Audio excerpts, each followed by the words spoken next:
Okay, so we're now looking at a question that involves surds. How do we know it's about surds? Well, it involves the square roots of functions, and this is square root of 11, and it uses words like rationalise, all linked into this area of surds.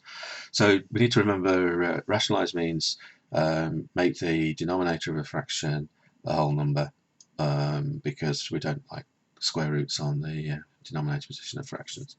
And the way we do that is by multiplying by the conjugate of the square root of 11. And that basically means to cancel the square root out, we multiply by the same square root. But because we need to change the way this looks, but not its value, we actually multiply by the root of 11 over the root of 11 to multiply by 1, basically. So the value doesn't change, just the way it looks. The reason this works is the root of 11 times itself. Well, we're doing the opposite of square rooting, squaring, and that cancels the square root sign out, and therefore we end up with 11 on the denominator position, and then we're doing 1 times the root of 11, which is the root of 11.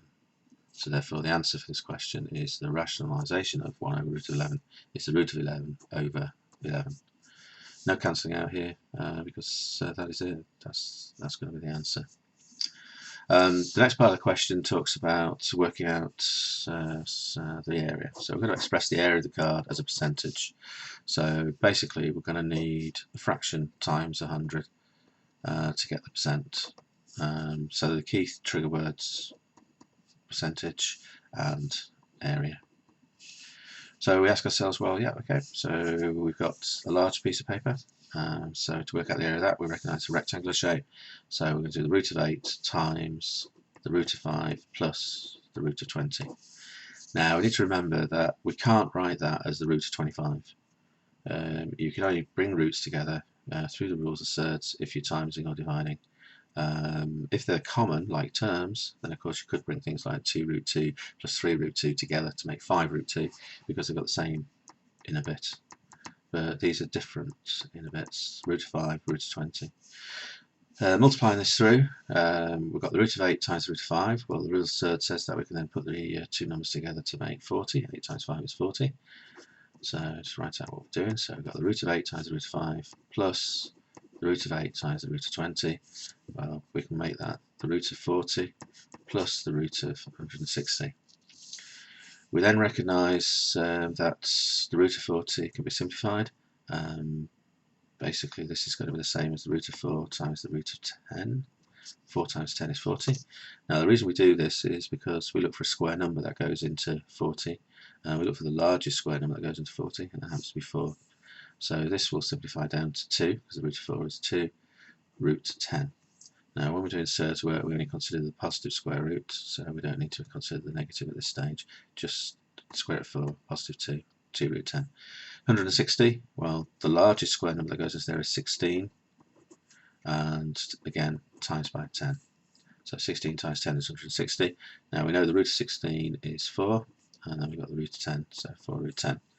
Here we can put the roots together because they're talking about the same square root of 10. So 2 root 10s plus 4 root 10s is 6 root 10s.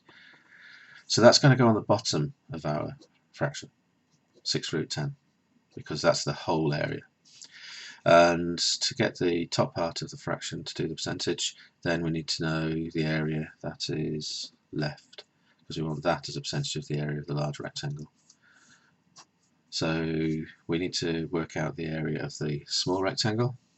Well, the small rectangle is root 2 times root 5. That's going to give us root 10.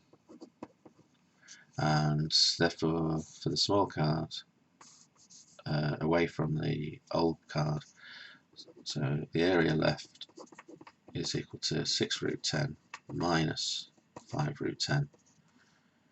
Therefore, we end up with, minus root 10. I've done the answer before. So it's 5 root 10 that's left. So the top of our fraction becomes 5 root 10. Then we can go to the percentage.